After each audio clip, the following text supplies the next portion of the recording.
Thank you.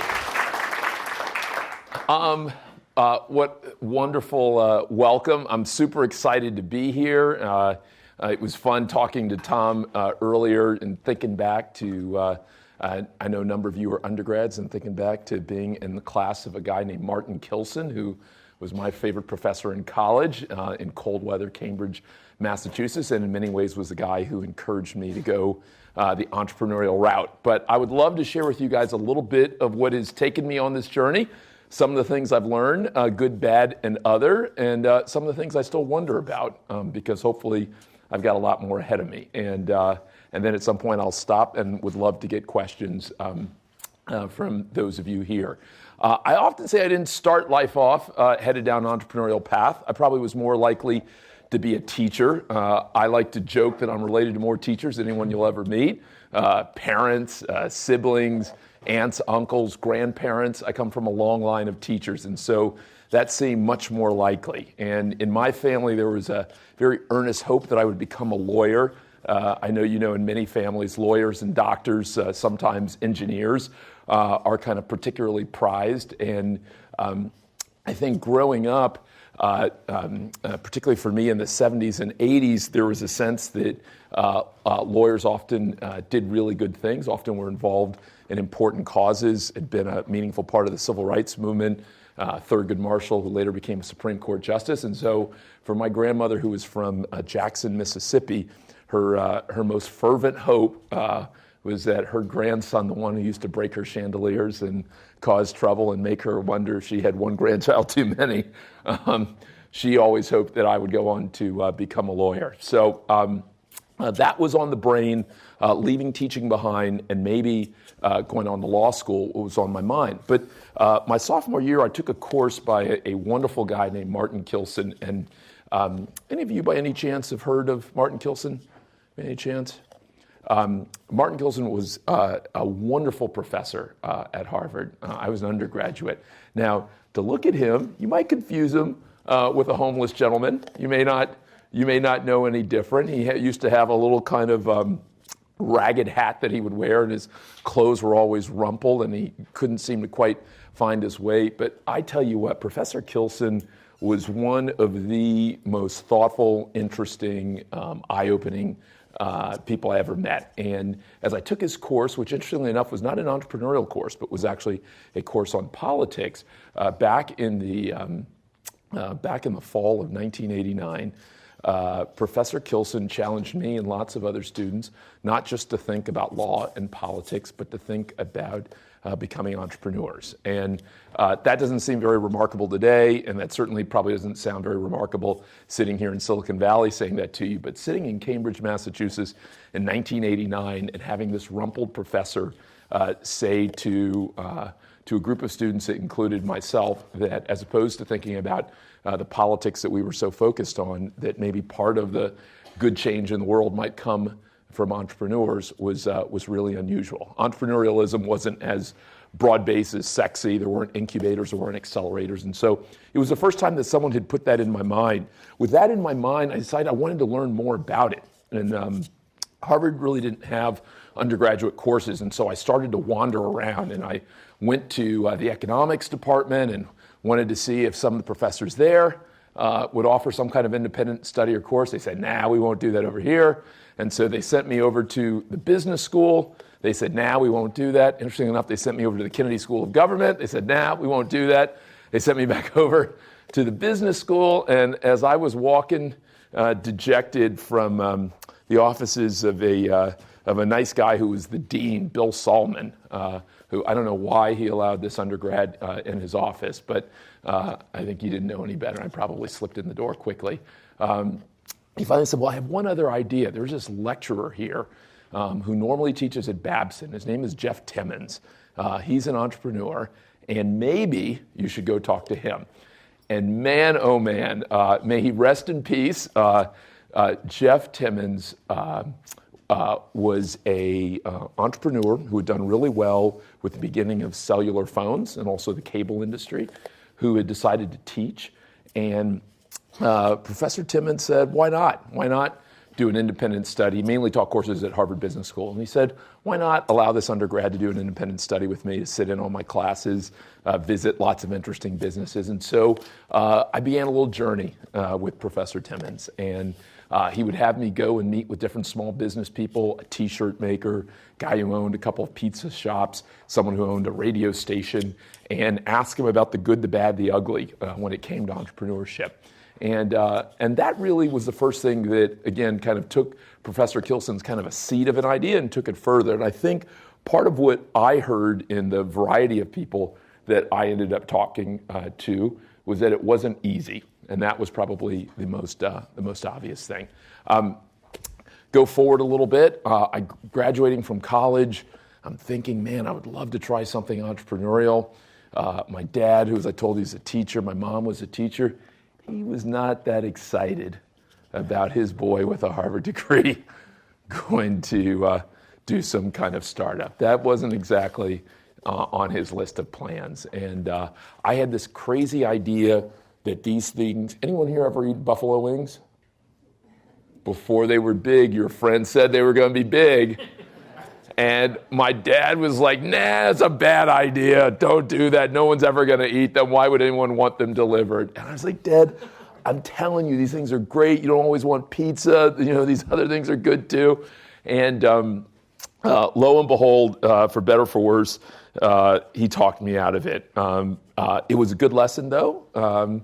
And it's a lesson probably a lot of entrepreneurs learn, which is that a lot of times you're wrong, but sometimes you're right. And sometimes when you're right, not everyone's going to be able to see it right away. And while you've got to be thoughtful enough to listen, you may not always follow even the advice of those closest to you, namely your dad, whose name you borrowed, because I'm Carlos Jr. So now we are 5 or 6 years into it, and I still haven't really stepped out and done the entrepreneurial thing. I do go to graduate school here at Stanford and loved it. Loved the sun, loved the people, loved the openness. This was kind of the early 90s, and so while there still were memories and kind of legend and lore of Hewlett-Packard at the time and Steve Jobs and a handful of others, it wasn't as, at least to my mind, as robust an entrepreneurial environment as there is today. And it wasn't immediately obvious that those opportunities were out there. Not just for kind of entrepreneurial opportunities, but even, I remember when one of my buddies who graduated in the mid-90s got a job in venture capital right out of business school, that was considered quite unusual. So the environment, in my mind, wasn't as rich and as interesting. But I had thoughts in my mind that I wanted to do something, but I took a safer route and decided to go work at McKinsey & Company. Any McKinsey or ex-McKinsey folks here? Okay, at least one, yep. A couple good folks. And so that was a wonderful opportunity. It was unusual because I was coming from law school, so I wasn't part of the business school tribe, but I was one of the folks who came from science or medicine or one of the other places. In my case, it was law. And as I went into it, a good friend stopped me and she said, you have to promise me that you're not going to stay longer than 2 years. She said, I know you want to do something entrepreneurial, and I know if you get in there and you don't go in with the mindset that this is limited, you'll end up looking up and it'll be 10 years, 20 years later. And so that was another tick along with. So I go into McKinsey, and actually she helped me a lot in saying that, because I went into McKinsey not just wanting to do a good job in general because I'm my mother's son and that's what she wants you to do, but also because I started to think about it more practically. I started to think the better I was for my clients, maybe one day the better I would be in advising myself and my partners and my investors on how to make whatever I started grow. So again, slowly these things are building up in my head, and I'm spending time at McKinsey, wonderful opportunities, some here, some overseas. Finally, in the later 90s, I decided to go for it. And along with a good friend from college and one of my sisters, I decided to start an education company called Achieva. And actually, I take that back. It wasn't called Achieva. Originally, it was called Sierra. It was called Sierra College Prep Services. And why Sierra? Sierra just sounded peaceful. Sounded like someone who could bring you joy. We ended up changing the name because it didn't make sense to anyone. but at least at the time we started. And the way I ended up doing it, I spent a bunch of time thinking about it, writing a business plan, putting all that together. And then with that, I went to go talk to a guy who had kind of become one of my mentors. And he was a super wonderful guy named Mark Jones. Have any of you heard of Eris, a wonderful Internet of Things company? If you don't know Eris, not only is it a wonderful company, but it's run by one of the most wonderful people in the world, Mark Jones. I get teased all the time for saying everyone's nice, but Mark is certifiably the nicest guy who's ever been created. So, but Mark, I went to go see Mark to tell him a little bit about this idea that I had for a college prep company. And Mark listened dutifully, asked a couple of tough, penetrating questions, and then Mark went away. I was like, where did he go? Because he kind of disappeared a little bit abruptly. And when he came back with a check. He came back with a check for $15,000. And I realize that to some of you, that won't sound like very much, but for this kid from Miami back in 1996, that was a huge vote of confidence. And Mark said, Mark came from kind of a similar family of teachers, and he said, I know how hard it is for someone like you to think about walking away from a McKinsey paycheck to start something. And if I can be a little bit of an encourager along the way, if I can be one of the people who pushes you further down the road, then I want to do it. So Mark handed over that check. He didn't say this was a loan. He didn't say, I want X, Y, and Z for it. He said, go forth and do the best you can. And so at that moment, I was committed. I was into it. The next call went to my favorite uncle. I have a wonderful uncle who looks just like my dad and has the ability to be more fun because he didn't have to put up with my problematic side. And I called my Uncle Dunbar, who had never gone to college. My Uncle Dunbar passed up college so that his other two brothers, which included my dad, could go to college. And he worked at the equivalent of, he worked at a big oil company for 40 years as a technician.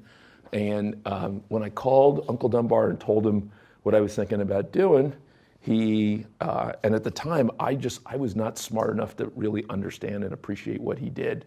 But Uncle Dunbar had about $100,000 in his 401k, and he wired the whole thing to me and to my sister, and that was his whole savings. That was everything, and he wired it to me a couple days later. And so with that, my good friend and my sister and I thought, we're on to something. We're about to win. This is going to be good. And we began what ended up becoming a 5.5 year journey, which was neither as easy as maybe I would have thought, and not as straightforward. Lots of interesting surprises, but we ended up building a nice company, Achieva College Prep Services, that helped high school students prepare for college. So not just the SAT prep, but what college should I go to? How am I going to pay for it? What are these things called essays that they want? Who do you ask for a letter of recommendation? Offering all that kind of advice in a comprehensive way via software, books, and workshops, not just to individual families, but ultimately to big school districts like Miami and Chicago, Detroit, and others. We ended up selling it years later to the Washington Post, which owns Kaplan and a bunch of other education companies as well. But it became a big part of my learning, a big part of my growth, a big part of kind of shaping who I was. And I'm going to come back to that in just a minute and hopefully tie a number of these things together. While at Achieva, I was on TV a couple of times and talking about Achieva and what we were doing. And so I got a random call from a guy named Elliot one day who said, and in fact, he left a voicemail and he said, I saw you on TV, wondered if you'd ever think about doing more of that. I'm in charge of what they call development. Would you consider talking to us? Well, I didn't believe Elliot was real. He called a couple of times, and that's because I have a very good friend named Rachel. And what Rachel loves to do in this life, and Rachel, if you're watching, I'm talking about you, Rachel loved to play pranks on me. Back in the day, Rachel lived in LA, and she would have people call me and say, is this Carlos? Yeah. Were you just at this party in Hollywood? Yeah. look, we've got this new movie coming out. We need someone to star opposite Halle Berry. We think you'd be great. Do you want to have breakfast tomorrow? And of course, I was dumb enough to say, oh, sure, of course you're calling me. Of course I'm ready to do this. And Rachel would call back a few minutes later and say, hey, you want to have breakfast? And I'm like, I can't have breakfast. I got something for it. She's like, why? Because you're talking to someone who sounded like this? And so I just assumed this guy, Elliot, was just another Rachel prank. I ended up talking to Rachel, and it turns out that this time it's not her. And I got so upset with her. I said, see, you've caused so many problems over the years that I'm now looking gift horse in the mouth.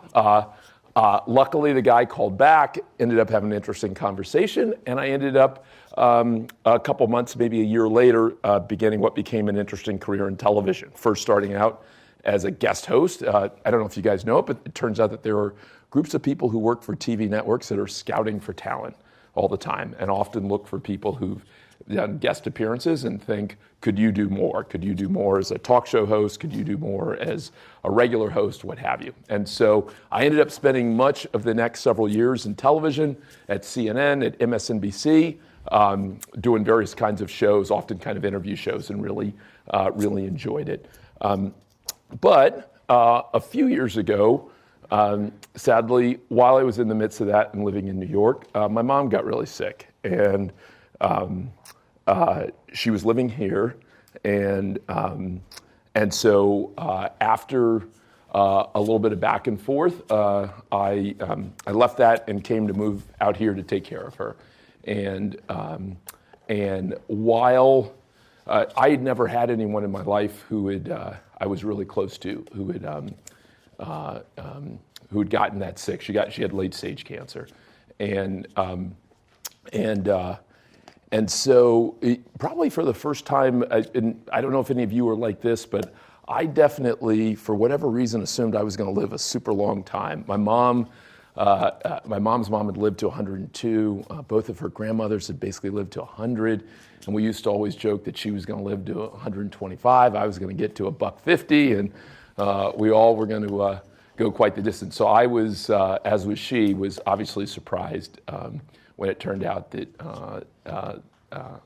she was sick, and so it really made me, and I realize this will sound a little hokey, but it definitely made me rethink life a little bit. It definitely made me appreciate that it may not go as long as I expect, that it could end sooner than I know, and so really kind of pushed me to ask, what would I love to do? What would bring great joy? What might I be good at? And so began doing a fair amount of soul searching. And she was part of it. I was often driving her to doctor's appointments and starting to think, and she would pepper me. She was a teacher, as I said, for kind of 40 plus years, teaching everything from kindergarten to college. And she would pepper me with questions about, what do you really want to do? What do you love? And I realized that there still for me was a hunger and a desire to do another startup. That as much as I had learned and enjoyed Achieva, and as hard as I'd worked, and as many hours as I'd put in, and as much weight as I'd gained, working 7 days a week for 5.5, 6 years straight, that I wanted in again. And I wanted in with something that I really cared a lot about, which for me, I had always, I think in no small part because of my dad, I'd loved the news. And I'd loved figuring out what was going on. And it was less just an intellectual exercise of knowing kind of what's happening when, and more, my dad always introduced you to the news, whether you were listening to it, watching it, reading it, as a way to kind of expand your sense of what you could do. And so when he would read something in the paper or hear something on the news, he would translate it to that conversation you were having with your buddy Billy, or that school project you had, or that thing you told him you wanted to do. And so I started to think about where the news was at that point, which was a couple of years ago, and I found that I didn't love it as much. I found that it would become a little predictable in a lot of cases, meaning that whatever the handful of big stories were around the world would be the same story you'd see in most publications. And so even though I had more choices digitally in terms of where I'd get my news from than I did as a kid, I found that often they were repeating or emphasizing the same 4 or 5 stories. And so I started to think, what would different look like? What would magical look like? And I started on a journey of talking to folks at HuffPo and Vox and BuzzFeed and the New York Times and NPR and other places. But then in LaGuardia Airport, I bumped into a wonderful guy named David Neeleman. Any of you ever hear of David Neeleman? Did he? David Neeleman, the founder of JetBlue, and also, I guess, Azul now. Any of you guys ever fly JetBlue back in the day? I loved JetBlue when it first came out. And I remember meeting David Neeleman in the airport and saying to him, Mr. Neeleman, how did you make an airline that I have an emotional reaction to, that I actually love, that I kind of look forward to, that I go out of my way to fly you guys? I'll change the time I'm going to fly. I'll change the location from which I'm flying. How did you do that? And he said, Carlos, I spent a lot of time studying the business. In fact, he'd started an airline before JetBlue that he'd sold to Southwest Airlines. He said, but in the end, I kind of trusted my gut and what I loved a little bit. And so here was a guy who was kind of slightly tall, not super tall, tired of having his knees banged, and made sure that everyone had a little more room. And I can't remember how many kids he had, but he said, Carlos, you know what happens? 10.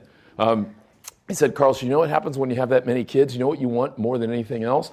I said, what? He said, TV time.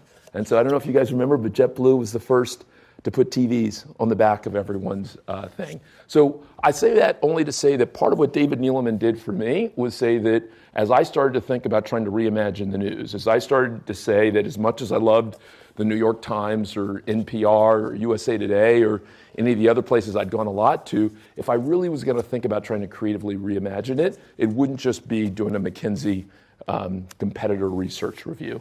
That in part it would be kind of following my heart and asking myself and maybe others I trusted, what would you love? What would make you break habits and start to try something new? And so as much research as we did, my partner Samir and I, a wonderful guy named Samir Rao, decided, okay, well, let's stop and actually ask ourselves that question. What would it take for us to fall in love with a new and different kind of news site? What would it take for someone to do what, and we were inspired a little bit, I'll have to tell you, by Apple and HBO and Tesla. What would it take for us to reimagine a space that already seems plenty crowded? And I say that meaning that for those of you who don't remember, the computer space was pretty crowded when Steve Jobs returned to Apple in the late 90s. It wasn't immediately obvious that anyone needed a new and different computer company. And yet still with that little colorful iMac and a lot more, they managed to reimagine what was possible there. And for those of you who, like me, give credit to HBO for kind of kicking off this golden age of television, many of you remember that when HBO finally started getting hot with Sex and the City and a bunch of others, it was not at a time where there were 3 or 4 TV channels. Already by then, I had dozens of choices. But HBO still kind of colorfully reimagined what TV could be. And so in our mind, we thought, as crowded as this space may be, there may be a chance to kind of think about this whole thing differently. 4 things stood out for us that we thought we had to do in order to become, for our target audience, which we often call the change generation, not the only place that they go for their news and information, but we hoped their first and favorite. First, we thought we have to do a good job of catching you up on the big stories of the day, right? We got to do it quick, we got to do it fast, almost as though you were the president, and hence we created something called the Presidential Daily Brief, which some of you may see when you look right here, and I hope some of you are readers of the Presidential Daily Brief. But once we caught you up, we thought the second thing we could do, and maybe the more important thing we could do, is vault you ahead. Could we introduce you to the new and the next, whether that meant new people, new places, new trends, new ideas, not a minute or an hour ahead like might happen with Twitter, but could we introduce you to people and places and things 3 months, 6 months, 12 months before you normally might see it on CNN or you might read about it in the Times? And so not LeBron James or Sheryl Sandberg, but maybe the next LeBron or the next Sheryl Sandberg. And we were inspired in part by Wired. Any of you remember Wired back in the day when Wired first got started? Any Wired fans early on? When Wired first got started, you would read stuff in Wired. I used to sit in Borders Bookstore, for anyone who remembers Borders Bookstore on University Avenue. I used to sit in Borders Bookstore, and you would read stuff in Wired that you would only end up seeing in mainstream publications a year or two later. If there are any music fans here, I would say that's what The Source and Pitchfork used to be like a little bit, where they were clearly ahead of the curve. So that was the second big piece for us. Could we not only catch people up, but vault them ahead? The third thing is we thought that design and style and flavor was no longer just a nice to have, but it was a must have for our target audience. That part of what Apple had done was say that, you know what, for a new generation of people, like whether you've got headsets or thermostats, whether you've got a TV show or a place to eat, they want some style and flavor. And so how we designed, how we wrote, how we filmed, how we edited, whether we sweetened with music, we thought all of that was as critical to us as it was to HBO, to Tesla, to others. And so we thought that was the third piece. And then last but not least, we thought not only did we have to catch you up and vault you ahead and do it with style and flavor, but if we really were going to win over our audience, they would never want to think that they missed out on something because Ozy was really narrowly focused, that Ozy was only telling them about the new and the next from the US. They'd want to believe that Ozy was telling them about the new and the next period. And so Ozy from the very beginning was really global. If you spend time on Ozy, you'll end up seeing stories from Morocco and Burkina Faso and Bolivia, as well as from Boston and San Francisco. And so those were kind of the four big pieces that we set out with 3.5 years ago, and hoping that we would build for our target audience, which again, we called the change generation. Not the only place they would go for their news, but we hope we would build the first and favorite. Now, take a moment on the change generation that I referred to. Often when people hear me say that, they think I'm referring to millennials. And as my mom would always remind me, it was more, she said, the change generation is a mindset. It's more of a psychographic than a demographic. It's people who aren't just okay with things being different, but people who actually often think of different with as a positive connotation. Different food, different clothing, different candidate, different person to spend time with. And so for those folks, we wanted to become their first and favorite, which might mean largely millennials and Gen Xers, but not only. And so that was the journey we began on about 3.5 years ago. And to give you a little bit of a demo, the Presidential Daily Brief, as I said, we produce it every day, and it's meant to say here are the kind of top 10 stories. But here on the right and on the left, you'll see usually about a dozen stories each day that we hope introduce you to the new and the next. And whether that's an opinion piece or whether that's a rising star, whether that's a piece from the world of politics or even what we call good shit. We hope that we're the place that you get a chance to discover the new Daily Show host a year before he's chosen, or the first pick in the NFL draft, or maybe the first time you read about a new book or a new TV show will be on Ozy. That's part of what we hope to bring to you. Ozy's grown. Today, about 25 million people every month will read us or watch us or listen to us. Slightly more women than men. About 2/3 here in the U.S., about 1/3 outside of the U.S. We've got about 75 people on the team, about 25 here in the Bay Area, 25 elsewhere in the U.S., and 25 around the world. And as we sit here at this moment, I probably would tell you that there are 4 or 5 things, if I were talking to my younger self, that I would say, Carlos, probably would surprise you about this journey. The first thing I would say is that at my first company when I started, I later on said that maybe one of the most important hires, and the hires that you don't appreciate the value of as much, is your head of finance, sometimes called your CFO. That until you have a really good one, you never realize how much money you can blow through and how unfortunate that can end up being. But I will tell you that one of the interesting challenges and opportunities that I've learned about this time is in many ways the importance of HR. The importance of the people who are in charge of people and culture is critical. And I'd say it's even more difficult today than it was when I started my first company. When I started my first company, very few people were entrepreneurs. You didn't have TV shows like Silicon Valley. You didn't have movies like The Social Network. You didn't have 500 startups. And so I think there at least was a little more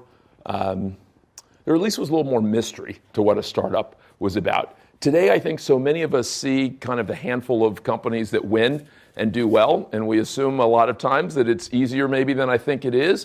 And as a result, we see the good food and the cool drinks and the games, and we assume that that's at the heart of it.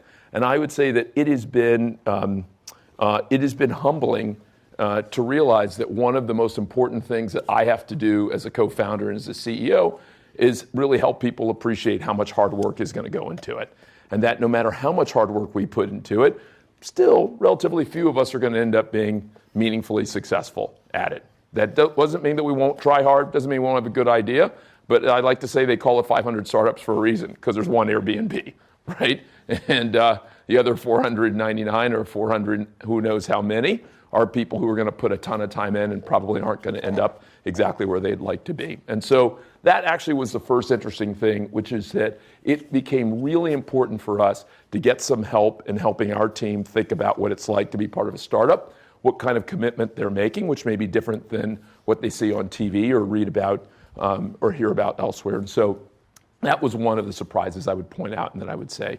The second thing I probably would say to my younger self is a lot of times when you hear startup, we talk about the creativity that's involved. We talk about the energy. Sometimes we talk about the all-nighters. We talk about the push. We talk about can you find terrific investors. I would say that one of the skills that I think is absolutely critical and that at least I didn't hear anyone talking about was the importance of being incredibly organized. It's funny. I think a lot of us think about startup and we think chaos. And I think the reality is it's hard to get stuff done amidst chaos. And yet those places, I think, that are better organized, that actually follow through, that get things done, that as simple as this sound, have agendas and have follow-up items and actually tick those things off, I think often disproportionately those are the ones that end up winning. I remember years ago talking to a guy named Bill Campbell, and I don't know, did Bill ever come and speak here as well? Bill, who was advisor to a lot of terrific CEOs from Mark Zuckerberg and Larry Page to Jeff Bezos, used to say that the biggest transformation he had seen in the last 25 years of advising CEOs was the number of visionaries who had become superior operators. That, as he said, they came to realize that no matter how big and cool their idea was, if they couldn't actually implement it, if they weren't really organized and on top of it and the kind of person who could bring it to life, that it wouldn't come to life, that they couldn't simply hope that someone else was going to do it. And so I would say that would have been the second thing that I would have emphasized. And it's not a skill that you hear talked about as much, but I would say that probably was a second surprise.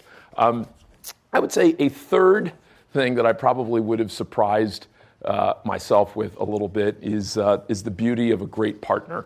Who here has had a really good partner before in sports and love and life and business? Who's had a great partner before? Yeah. I should have known it.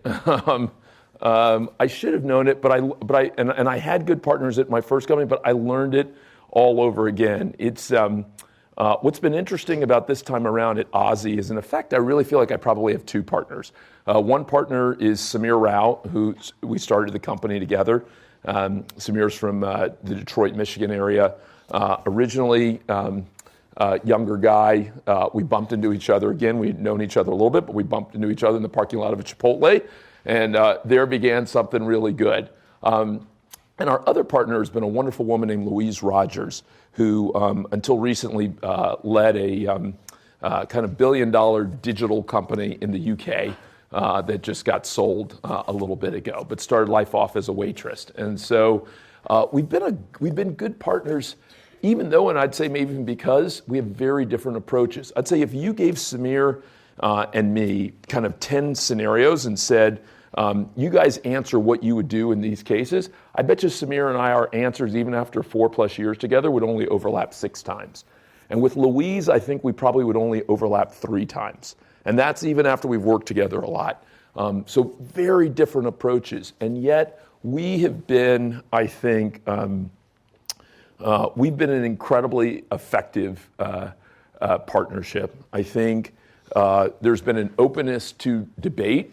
I think we've been very willing to allow, for lack of a better term, silver bullets. So if it's clear that this matters to Louise, and we could argue about it forever, but the reality is that that's kind of where she is, and this one really matters to her, we're going to go in that direction. Same with Samir, and hopefully the same with me. But I will tell you that finding that partner, which I don't know that I can really say I can think of as a science, and I don't know that I could give you great advice as to where to look for that, because it really was a wonderful happenstance in the case of Samir and I coming back together again in that parking lot of Chipotle.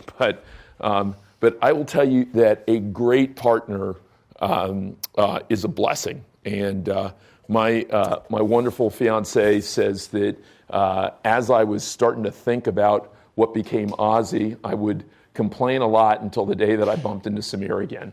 and that the minute I bumped into Samir, that the complaining stopped and the progress started. And so I probably, as someone who was driven and eager and confident, I probably underestimated, or as former President George W. Bush would have said, misunderestimated the importance of a really good partner. And so that probably was another one of the things that surprised me. Last couple of things I'll share with you that would have surprised me, and then I'll stop. I don't think of myself as someone, and maybe it's common. I like to think that I'm open and I'm thoughtful, and that there's not a ton of hubris. And yet, after our first year, we had as good a first year as someone could have when we first got started. We felt like we launched with a good product. We brought in wonderful investors. We opened with partnerships with NPR and the USA Today, where we got to do very interesting things with them. We got a call from Bill Gates' chief of staff a couple months in saying our boss really likes what you guys are doing, and can we send people down? We had all sorts of good things that started to happen right away, and our audience started to jump really quickly in terms of size. And before the year was over, we had, on top of the angel round we had raised, we managed to raise a $25 million round, which was fairly unusual at the time and fairly significant. So we had a great year.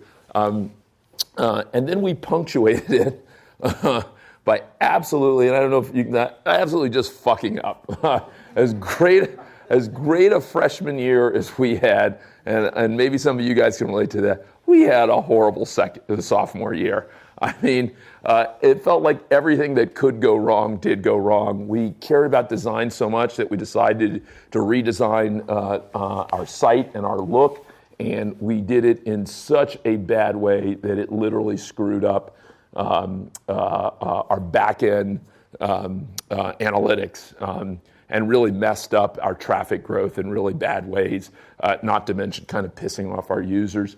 We went into the market and tried to hire folks who we thought would really elevate us to the next level. And on paper, these were really accomplished people. And I know in a lot of other circumstances, they had done well, and I'm sure still will do well. But those turned out not to be the right hires for us. So we made some hires that set us back, and on again. And so I think another thing I would say to my younger self is the minute that year seems too good to be true, be humble enough to appreciate that some of it was probably just good old-fashioned luck, and double down afresh. The last thing I will tell you about my entrepreneurial experience, and then I'll pause and would love to take some questions as well, is I really like a blank sheet of paper.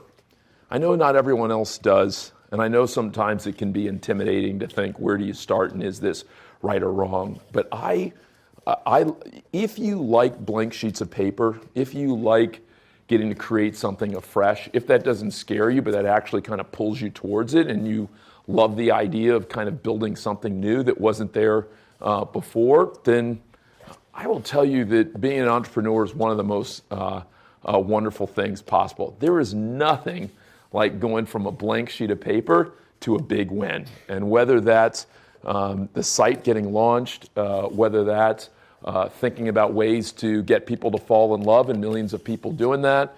Last year, we launched our very first television show, meaning we took some of our digital series and turned it into a television show and sold that. Whether that's been creating an offline experience, meaning a big festival where people who were reading and watching and listening to Ozy could come in and enjoy.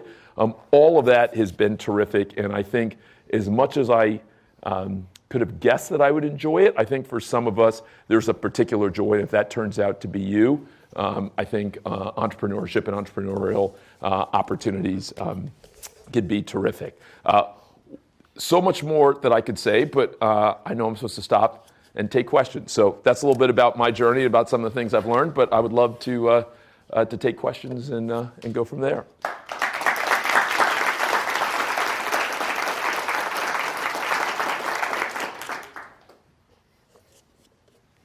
So first of all, Carlos, thank you very much for your talk. And it's very interesting to see, like how you go from Stanford then to McKinsey to then working at TV and then like making an education startup and then now with Ozy. What would you say in your personal life has been like this red thread in your life that has been kept unwavered and constant? Repeat the question. Yeah. So given that I've tried very different things, from startups to larger places like McKinsey and Goldman, to television, to now Ozy, what would be kind of a thread that brings it all together? I guess this may sound a little weird, but probably just a willingness and a confidence to try different things. I think a lot of times, any of you guys ever read Paulo Coelho, the author who wrote The Alchemist, a lot of other things? He's got this great bit at the beginning of The Alchemist where he basically says that we often spend so much of our lives trying to not listen to our inner selves and to try and run away from it or to try and shut it down. And whether we shut it down with alcohol, whether we shut it down by going to graduate school that's not really for us but are for our parents, whether we shut it down by doing something else that we're expected to do, that we spend lots of our life trying to not listen to who we really are and what we really want to do. And I think for whatever combination of reasons, I think for better or worse, I was willing, as I became interested, because I think most of us are interested in a variety of things. I mean, I think very few of us are interested in only one thing, right? Like, we could pretend that's true, but like that's not really true, right? We all have lots of different kinds of music. Some of you probably listen to both Kanye and Sinatra, right? And you don't think that's weird. You just think that's kind of who you are and that's kind of what you like. And so I think I was willing to try that. I honestly think part of my willingness to try new and different things, I often say I give credit not only to my dad but to my mom. And I've worked a lot with students over the years. I think a lot of us aren't, again, going back to Paulo Coelho, aren't always encouraged to kind of pursue our dreams and really kind of believe in ourselves. And there's a little bit of, or a large bit of insecurity that I think that often prevents us from getting out of line, right? And so out of safety, we kind of stay in line and we stay in the herd, whether or not that's really right for us. And I think my mom, who had been a teacher, she was a mother late in life. So she got married late and then had 4 kids between the age of 36 and 41, which in that era would be like saying between 44 and 48 probably today. So I think she'd been a teacher for a long time, and I think she appreciated that people learn different ways. And she was a very affirming person. And so I never take that for granted.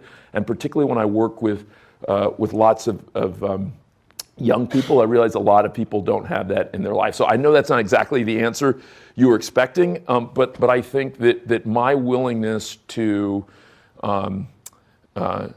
allow life to have some jagged edges and to not treat that as weird, but actually maybe to say that that's maybe a little more real, I think came probably from, even though I didn't necessarily come from a wealthy background, even though I didn't necessarily come from a family that had a lot of entrepreneurs, or a lot of people who had done TV or any of the kinds of things that sometimes would have made those feel safer and easier to do, I think she just did a very good, I mean, a lot of things, but among the things is I think I was really fortunate to have a mom who just kind of say, like, go for it. And she often would say, like, what's the worst that can happen? She says, I'm going to love you no matter what. She's like, what's the worst that could happen? And so, again, I'm very aware that not everyone has had the benefit of that. And I'm not saying that's the only reason why I ended up trying these different things, but I'd say that was part of it. So I don't know if that is exactly the answer you were expecting or thinking. Like an acknowledgement of, life goes kind of in zigzags, Yeah. and you just like go along with it. Yeah. Don't try to. It's interesting. Some of you guys may have heard the wonderful commencement address given maybe a dozen years ago by Steve Jobs here at Stanford. And you see that thing where he talks about when you look at your life in retrospect, a bunch of things may come together from a calligraphy class to other things in order to kind of make sense. And obviously that kind of synthesis doesn't happen for everyone, but where it does happen, that's a wonderful thing. So I'll tell you, that was... That's probably it. But a curiosity probably is the other piece too.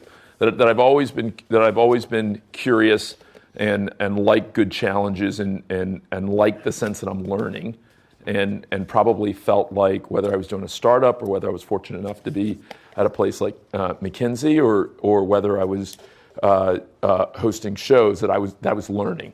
And my mom used to joke, they bought, back in the day, they had encyclopedias, physical encyclopedias, and they had World Book, and people would come door to door and sell those. And she and my dad made a big investment to buy them, and they put them in my room. And she used to say I'd just read them for fun. And so I think I've always kind of had this hunger for learning more and get a lot of joy out of that. And so underlying each of these startups and underlying some of the other work I've done, I'd say that's probably been a part of it.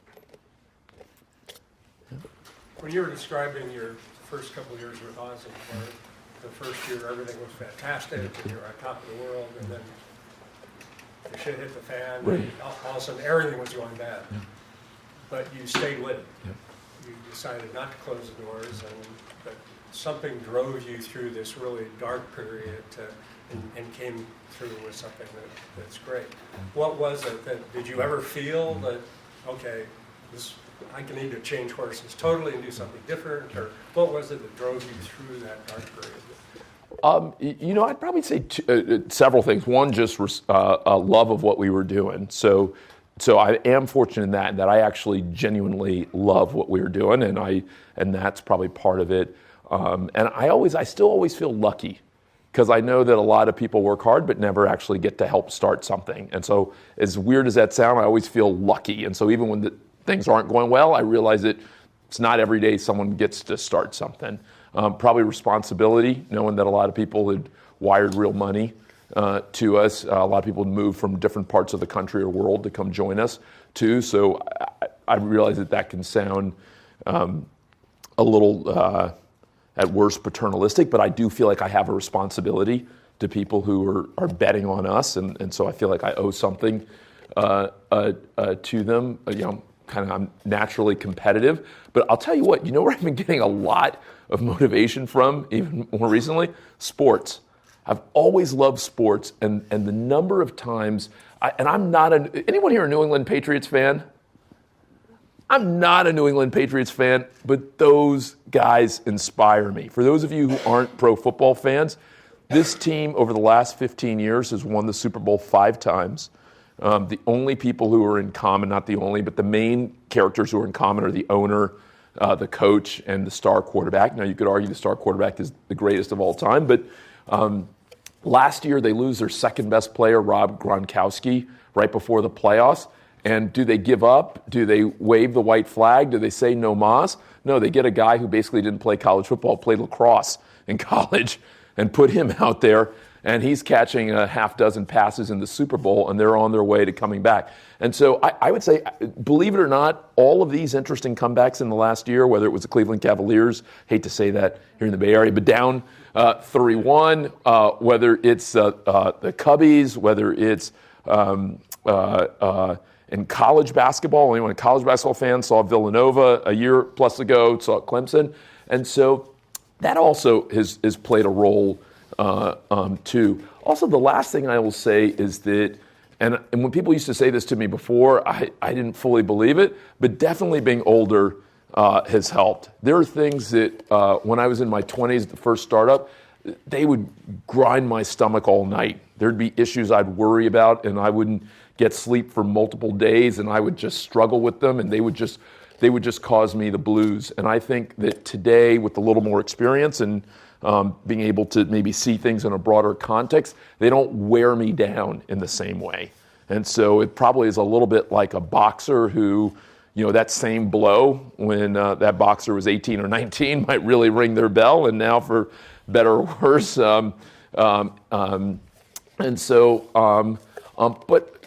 But also, a number of times we've been really fortunate in having unexpected people on our team step up. One of the best people we've hired was a guy, we've hired a lot of journalists who came from classic backgrounds, New York Times, The Economist, CNN. We've hired some that have come from alternative backgrounds, Vice, GQ. But some of the best people we've hired are people I call cross-trainers. One guy had never been a journalist before. He was a board lawyer in a small town in North Carolina.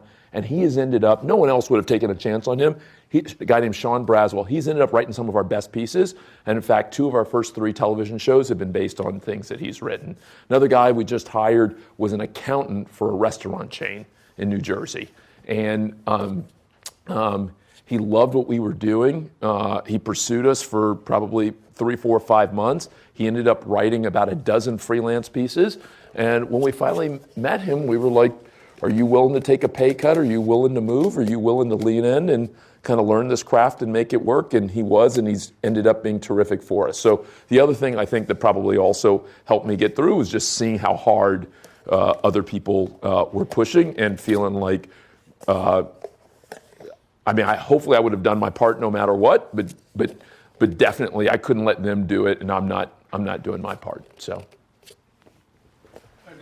Of the things you've done, does the location, Los Angeles, Palo Alto, China, India, does that matter for the things that you're trying to do, or you can do it anywhere and all that? What's your assessment? That's a great question. So we're based here in Mountain View. We're based locally, and a lot of people have seen that as a bad idea. A lot of folks have said, as a media company, you'd want to be where the New York Times and where Vice and Vox and BuzzFeed and NPR and others are. So likely New York or DC, or at worst, you might want to be in San Francisco or Oakland. And we originally were here, honestly, because my mom lived here and I needed to be close. But I don't know. I love Mountain View. They always joke that I should be president of the Chamber of Commerce because I'm such a big fan. And I actually, I always wanted, even after things changed, and if I wanted to, I could have left the area. I kind of wanted our team to be here because I felt like if we were in New York, they would always compare themselves with Vice and Vox and BuzzFeed and New York Times. And I actually wanted their competitive set to include Apple and Tesla and Snap and Uber and others. And so I wanted them to really think big and to be open. And I wanted the people who they were bumping into at dinner and at parties and at other places to include that set and not just the other set. So I often admire what happened at ESPN, which started in a little middle of nowhere, no disrespect to Connecticut, but Bristol, Connecticut, which is not exactly a bustling metropolis, but that's where they built for what has been for a time the most successful TV network. And I don't necessarily think that's an accident. And so, yes, I think a lot of times we would have an easier time recruiting. We'd have fewer issues with commuting and those sorts of things. But I like being in Silicon Valley. I like being somewhere different. And I think in many ways it keeps us different and it makes us bolder and it makes us consider crazy ideas that turn into television shows or festivals or other sorts of things that I think we otherwise wouldn't have done because that's not what the most natural competitive set was doing. I think we've been less followers and more leaders because we're, I don't want to call Mountain View the wilderness, but we're not on the same path. So I think that's been important. One more question. Okay. How does Ozy make money, and how does that compare to traditional media? Great. So a lot of the folks whether it's the Huffington Post or Bleacher Report or Mashable or Business Insider or Vox or others of the new digital media players have made money with advertising. And they call it different things at times. They call it branded content or sponsorship, or they've got all sorts of kind of clever names, but the bottom line is they're trying to get P&G and Kraft and other people to spend advertising dollars with them. And I think that's a fine business, and obviously Google and Facebook have proven that ad dollars, you can build a nice business based on that. We've done that and worked with a lot of good advertisers, be they Netflix or Spotify or Hulu or others who advertise on Ozy. But 2 other ways. One, as I mentioned to you before, we started getting calls from Hollywood about a year after we launched, and people were saying, we like these series. Have you ever thought about them as a TV show or movie? First time we heard that, we got super excited. And I went to go see some of the guys I knew at Vice, and they were like, calm down.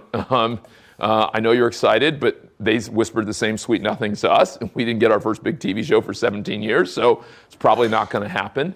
But we still decided to go have the conversations with people and got really lucky and sold our very first show. And subsequently have sold 2 other shows. And so television revenue is kind of a second way. And then a third way is we do these pretty detailed reader surveys at the end of every year. And within our first year, we started hearing from readers and viewers who said, they didn't use this language. They said, I'd love Ozy online, but I almost wish I could meet Ozy in the real world. And so at first we started to think about doing small events in the way that Fortune and The Economist and The Atlantic and others have done Recode, TechCrunch. And so we started thinking about doing small events.